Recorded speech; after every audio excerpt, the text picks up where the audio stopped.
There's always skincare products going viral. I think we all know some brands are just trying to make them go viral, but some products are actually great. So I asked Stylevana to send me a whole bunch of products I've seen influencers and skincare fans recommend.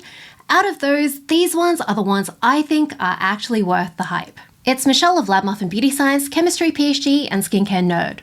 All the products I'm talking about today are available on Stylevana, today's video sponsor. They're great if you want affordable products from lots of different brands. Just make sure the products are in stock if you want your parcel to come quickly. You can use my discount code. If you've tried any of these products, let me know what you thought in the comments. Also, let me know what other products you want me to try. Let's get into it. First up, the VT Reedle Shot 100. I feel like this is the most hyped up Korean skincare product of the last maybe 2 years. This contains a newish ingredient, which is sponge spicules. These are essentially microscopic needles that exfoliate your skin and potentially help ingredients get deeper into your skin a bit more easily. I talked about spicules in an earlier video in terms of safety. I wasn't really convinced it was safe until I looked into it, and I was very reassured, especially after seeing Mo's video. Now, I am pretty pathetic when it comes to pain. I do not like my skincare to hurt. So I tried my first spicule product when I was coming down with a cold I didn't know at the time, and that just really hurt. So I was pretty hesitant to try again, but I'm glad I did. I thought a really safe bet would be the VT Reedle Shot, so I asked for this one. It is the second gentlest. There's one that's a bit gentler, but this is like their recommended beginner one if your skin isn't too sensitive. This looks and behaves just like a regular serum until you start rubbing it in, and that's when you start feeling a bit of mild tingling, and it's only when you rub it, and you can feel it more if you rub it harder.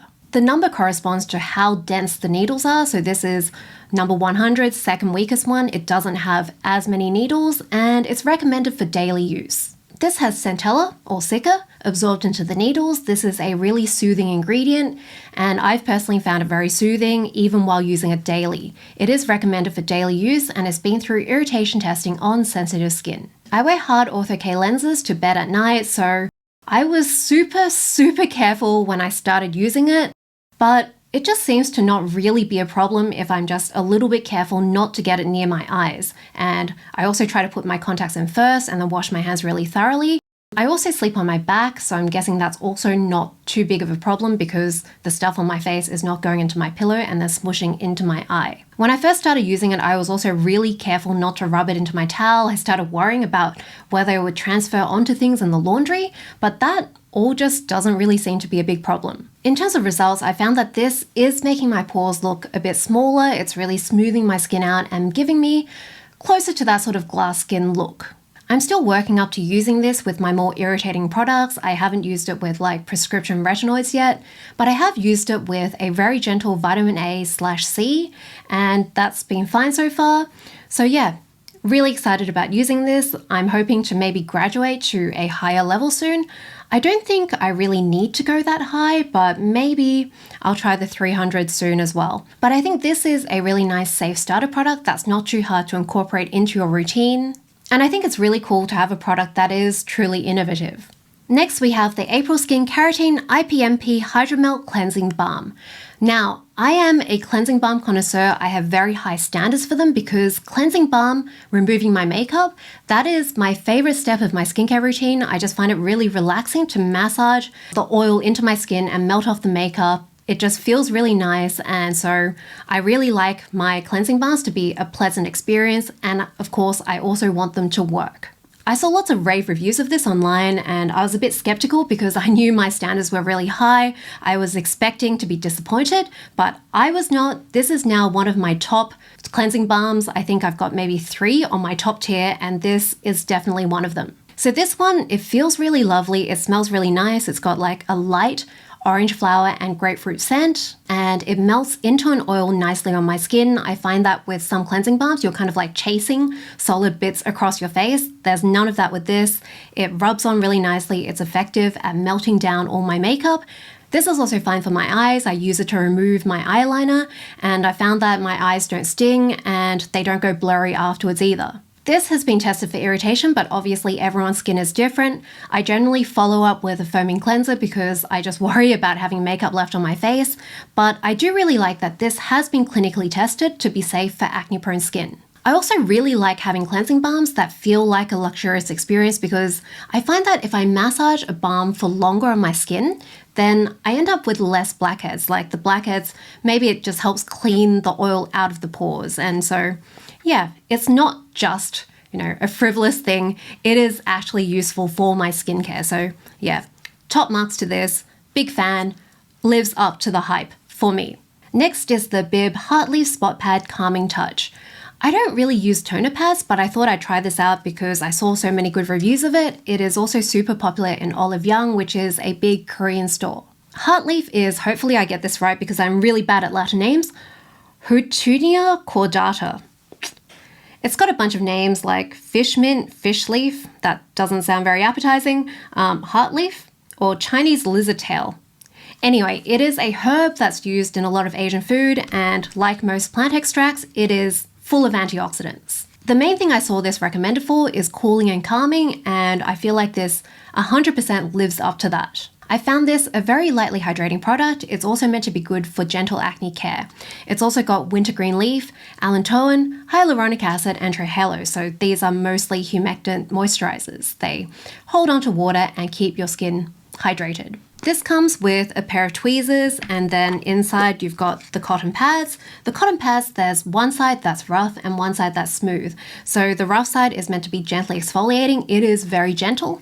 And then after you use it, you can leave it with the smooth side down as sort of like a little targeted sheet mask. I also tried to look for a version that didn't have the cotton pads, but it doesn't really seem to exist in their line. But I found that the cotton pads are quite nice, like having that little gentle sheet mask. I personally don't really use sheet masks, so I find that having a targeted thing is really nice. If you leave it on, it does seem to work a lot better. The cooling effect does last for a good amount of time after taking it off. I found that it lasts for, maybe 10-15 minutes. And I saw that Uni recommended doing a sheet mask after using the Reedle Shot, and I found that using this worked really well. The Skim 1004 Madagascar Centella Pro Biosica Intensive Ampoule. I love Skim 1004 sunscreens, so I saw that this was one of the most raved about products that wasn't a sunscreen on the Asian beauty subreddit. This contains centella. A lot of their products do. That's sort of like their star ingredient. It's obviously very soothing. But this one has a fermented centella extract. Fermentation is when microbes are used to break down an ingredient. So for this one, they used lactobacillus bacteria. So this doesn't really contain probiotics. Most skincare doesn't. Probiotics are live bacteria, so if you have a properly preserved product, you shouldn't have anything living in there. A lot of the time, probiotic in skincare actually means postbiotic, which means it's stuff that bacteria has processed. And so that processing is meant to help break down the ingredients and make them easier to absorb. I don't know how much of that is really true, like stuff that's fermented isn't necessarily good for your skin, but what really matters is the final effect. Most of the time, ferments contain humectants. These are moisturizers that hold onto water. And because they're broken down, they're usually a lot smaller, and so they can get deeper into skin and hopefully give like a more well-rounded hydrating effect. This also has a bunch of emollients like ceramides to try to support the skin barrier. It has this sort of milky, gooey texture that I find very hydrating and not too greasy. My skin is more on the oily side, so I find that this works really well as a moisturizer or instead of moisturizer. So this is a really nice soothing product for when my skin is irritated. It's a nice supportive product.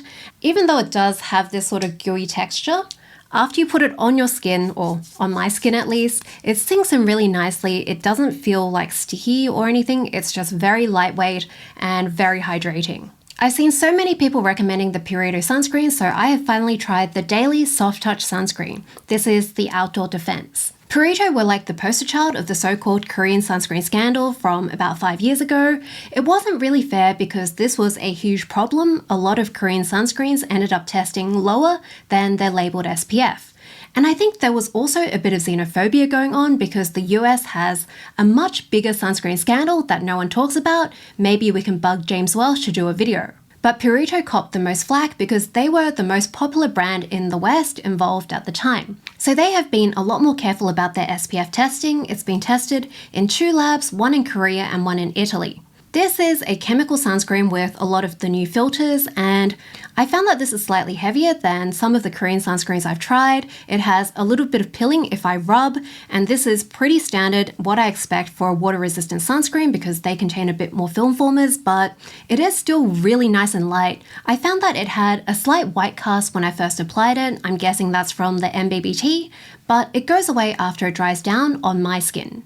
I can definitely see why this is so popular. One interesting thing is this is water, sweat, and sand resistant. This is relatively rare for a Korean sunscreen. I'm not sure if this is properly approved in Korea, but it has been tested and it looks like it's to Korean standards, which is less than 50% loss of SPF after 40 minutes. Now, as an Australian, I wouldn't trust it for sports or for swimming. We have 4-hour water-resistant sunscreens that stay at the labeled SPF. But I think it is probably longer wearing than the lightweight Korean sunscreens that have no testing. Next we have the Skin 104 Madagascar Centella Ampoule Foam, and this is one of the few products that both Omar and I can use, so that's why he is here to tell us about it. I know so much about skincare against my will. I'm going to give some background first. At my last job, I used to travel a lot, both domestically and internationally. And so after 13 hours of flying, then 3 hours of staying in a layover, then another 10 hours of flying, I'm an oily man and I hated the feeling of going that long without a shower. Fossil fuels. This made the entire experience so much better. You can actually see how empty it is, actually. There's a little bit in there. Oh, cool. I'm going to use that. So this made the experience so much better. I felt like it was almost as good as having a shower halfway through that flight. Wait. Are you using this in the plane? No, I used this in like halfway to like Europe. Oh, right, and like in the lounge or something. In the lounge, like in the bathroom. Just go into the bathroom, use the sink, and I'd actually just wash my face, rinse my face, and then yeah, I'm one of those. I kept this in my travel bag, and it lasted me so long. So when we got this, I now use this daily. In fact, I just used it 15 minutes ago. This is amazing. This stops the US troops from invading my face and taking all my oil. This makes my skin feel amazing afterwards. It takes away all the oil, but leaves it feeling moisturized afterwards. It foams up really well. Most non-fragrant skin cleansers smell like plastic to me. Toxic plastic, that's what it smells like. This smells like it's almost nice, almost fragrant, almost like it's Dove or like... This is very high marks from Omar. This is very high marks. We're grading on a curve. If you have a skin cleanser that has fragrance, send it to me and I'll review it as well. But this is really good. Yeah, it foams up slightly and rinses off really well. It makes me feel like my skin's moisturized afterwards, and yeah, it does really well. I'm holding on to this. This is my skin cleanser. Now onto the chemistry-ish part. No one cares about it. So the reason I really like this is because, yeah, it does clean the oil off and it foams really nicely, but it's not stripping. It doesn't have really harsh surfactants in it. It foams up really nicely, and that's because it's got two main surfactants, sodium cocoyl isothianate and sodium methyl cocoa taurate. These are two surfactants that give a really nice, luxurious, dense foam. But most of the time with Korean cleansers, when you get that nice foam, it's usually from soap. And soap only works when the pH is quite high, your skin is more acidic. And so, yeah, this gives the nice foam at a pH of about 5.5. A lot of the time, the gentler cleansers that have surfactants that are more skin friendly, they don't have that foam, and I mean, it's nice. It's nice having a foam sometimes. It also has Centella, which is like Skin 104's star ingredient. It's really non-irritating. It also has a lot of glycerin, which is why it leaves your skin feeling hydrated and not stripped. Like nitroglycerin. Minus the nitro, which the nitro is the bit that makes it explosive. So it's not explosive. No, you have to nitrate it. I did notice that the marketing of this does say it has baking soda in it, but I think that's a bit of a gimmick. Baking soda at a pH of 5.5, that is not going to be baking soda anymore. It's going to have turned into like carbon dioxide and sodium ions. So yeah, if you're worried about baking soda, you don't have to worry. I think it is really just, trying to get the baking soda type of people to use a gentler product, which I'm not mad at. I mean, you seem like a baking soda sort of person, honestly. I don't even know what baking soda is, so... I worry about you. Yeah, I've never used Baking soda volcano? I've never done it.